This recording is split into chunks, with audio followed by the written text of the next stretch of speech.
Coach, thanks for joining me. And obviously, right now we would usually be out on the practice field, getting ready for the season to start. It's been a bit of a change of plans, but we're adjusting and making things happen as we go. Usually, at this point in the year, you would have had a spring practice. You'd be well into fall practices. What have you done personally to get your football fix over the last year since we haven't had an opportunity to get on the field? It does give us an opportunity as coaches to continue to watch our film, continue to evaluate what we're doing, and see how we can continue to make improvements as a football family. For me personally, I've been trying to watch football as much as I can, whether it's on TV with the NFL Network or Big Ten Network and those kind of programs, but also just getting access to film from all types of levels, and again, just trying to stay in the game, stay fresh, and keep progressing with our schemes. And so it has given you an opportunity to evaluate yourself in some ways, look at your film a little bit more than you would, and be able to kind of look at some things you've done and change things up. Absolutely. And really, this time of the year, we're going back and looking at the spring season, which there was none. So we can continue to look at film from the past couple of years, just continue to look at practice schemes that we're trying to implement and still improve upon. It does give you an opportunity to really dive into your film as much, and also get a chance to look at upcoming opponents and continue to study them and prepare to play them whenever that time comes. Well, off seasons are really important for the physical and mental growth of your players. Getting them extra reps in practice, also working out a lot in the gyms. Haven't been able to do that as much. How are some of the ways that players have addressed mental, physical growth in the game? As far as mental growth in the game, we've been able to have voluntary film sessions with the guys throughout the summer, and a lot of our guys have taken advantage of that.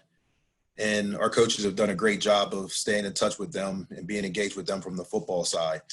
I mean, physically, there's going to be limitations for a lot of guys, but we were aggressive in trying to get out in front to give them a program that they would be able to do, and a program that would be flexible to train, with a gym or without a gym.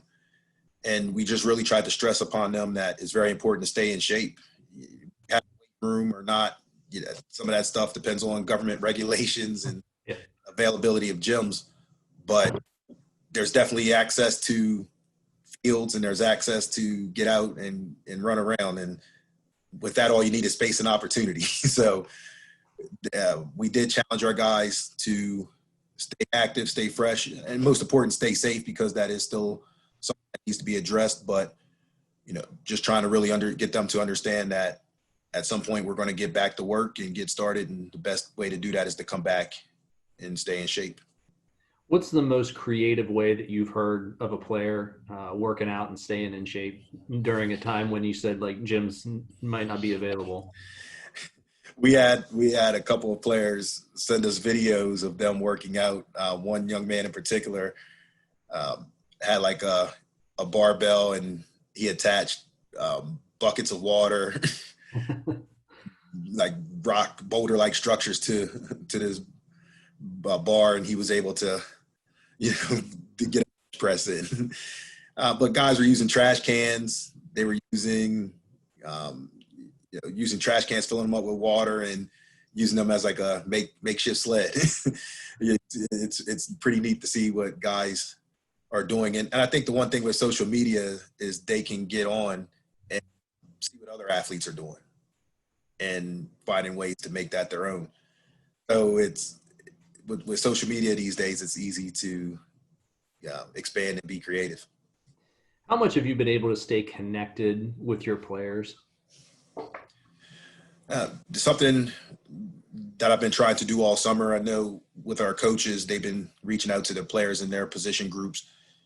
But, with a lot of things going on this summer, I tried to reach out and have multiple conversations with guys on an individual level, and stay connected with our leadership group a good bit throughout the summer as well. But it was important for me to try to make that individual connection, and especially early in the spring with a lot of issues that were going on within the country. But then even as we're trying to get these guys set up for the academic year, reaching out with them, reaching out with their parents, and just being available to ask questions. And right now, the most pressing thing is the seniors, because we're trying to figure out what their plans are going to be for this upcoming year with everything in front of them. So it's being in front and reaching out with them individually has been something that I've tried to do a lot of.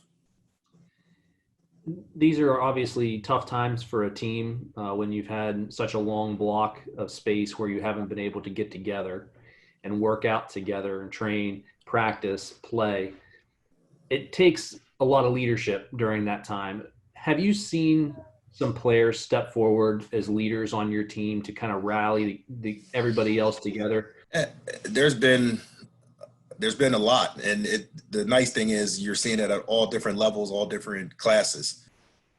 I think in our locker room, Lucas Bush has been a guy that has established himself in that role. Has been a guy that has been getting out in front and speaking with the guys.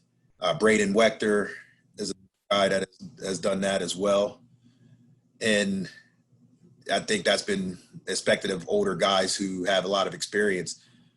But it's come from different players throughout. And we had a meeting last month when the season was suspended, and we had a team meeting to discuss that. And we had a second-year player step up and address the group and make a message about, hey, look, let's find a silver lining with this.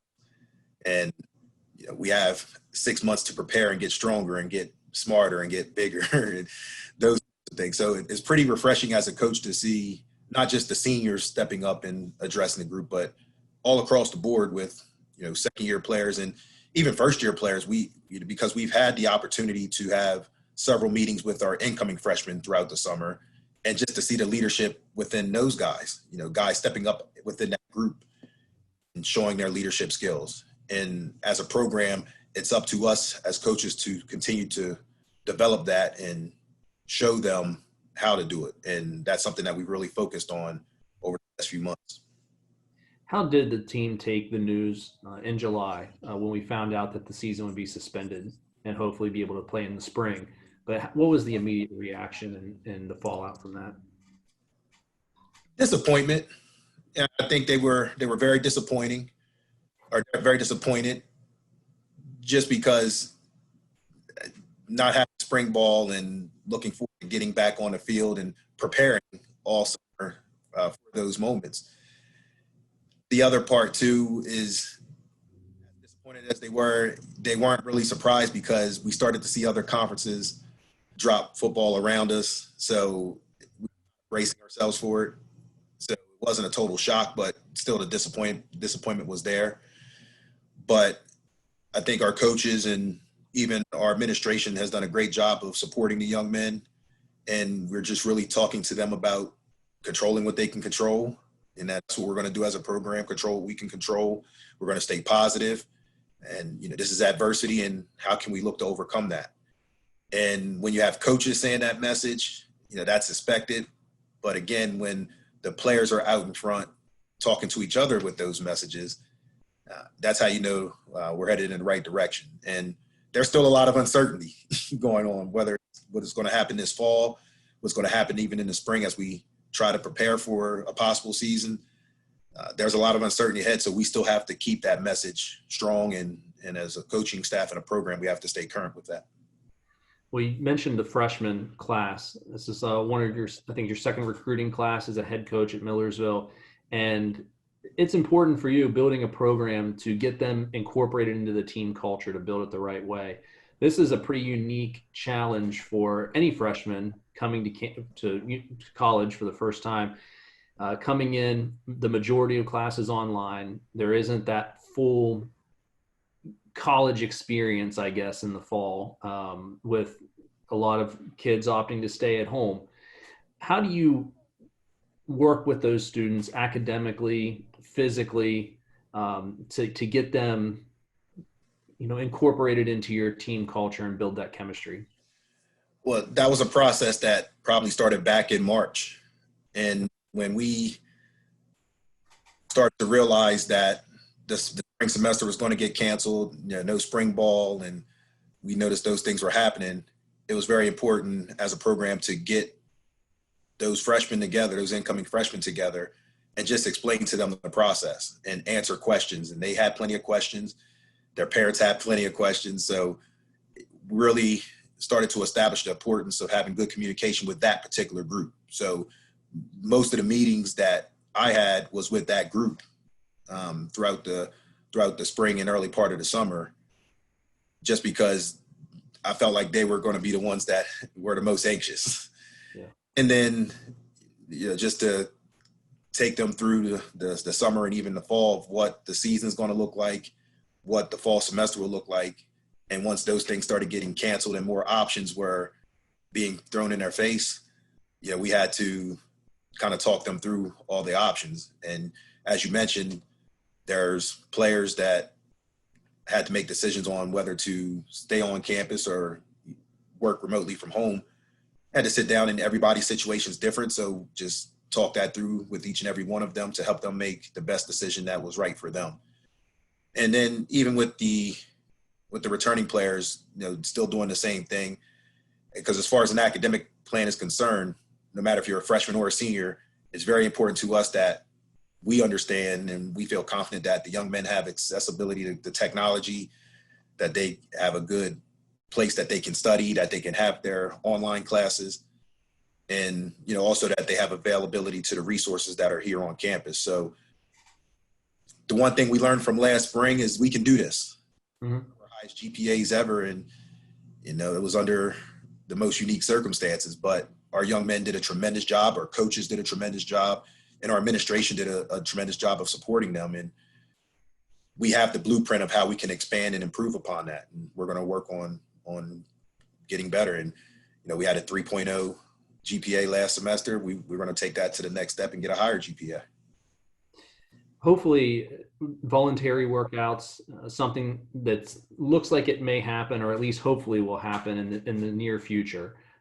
Getting at least guys that can voluntarily willing to come to campus or around campus and work out in small. It's really getting with the guys on an individual basis to figure out what their situation is.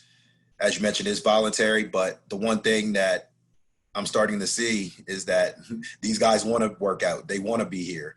And even the guys who are working remotely from home, they're trying to find ways to get on campus and work out. So we're trying to navigate through that. We're working with our administration. I know there's a committee on campus that is responsible for setting up the guidelines. And, we want to keep our young men safe. That's the most important thing. So we're trying to figure out how we can do this and be safe and keep them out of harm's way. So we're confident that those things are in place. Our administration has done a tremendous job in setting that up for us. So now the next steps from the football side is, what do we want to accomplish? Let's identify what we want to accomplish throughout the semester. And as coaches, we're working with our players to put that out in front of them, to challenge them, but then also, be able to work within that structure for the next few months. From a strength conditioning standpoint, just working with Coach Regensburg, who's been doing a tremendous job over the last couple years, and continuing to set these guys up to be ready. And the understanding as a program is that these guys have been away for so long that we're going to have to kind of start from ground zero and kind of build them back up to where they need to be. And we have time to do that. Unfortunately, we don't have to cram that in a small period. We can gradually get them back to where we want to be, and whenever we do play, we'll be ready. It's obviously been a little while since you've had your team on the field all together. When that does happen, whether that be in the spring of 2021, whenever it does happen, what will you be most excited about? What won't I be excited about? I miss it so much, and I know our coaches and players miss it so much. I'm just looking forward to being out on the field. I don't care if it's 105 degrees and the turf is steaming, or if it's freezing rain. or snow out there. I just want to get back out there. As I tell the guys, I just miss the smell of the turf. I miss being around them. Just miss going through a practice. I'm sure there's parts of practice that those guys won't miss, but I'm sure just like them, I'm going to be fired up and, getting out there to have some fun and continue to grow this program. All right, Coach. Well, I appreciate you joining me and taking a look at all the challenges that we faced and what hopefully lies ahead for Millersville football. It's still a great day to be a Marauder. Always. Yes, Always. sir. Thank you. Thanks, Coach. Absolutely. Hope that was good for you there. Yeah, thank you. I appreciate it.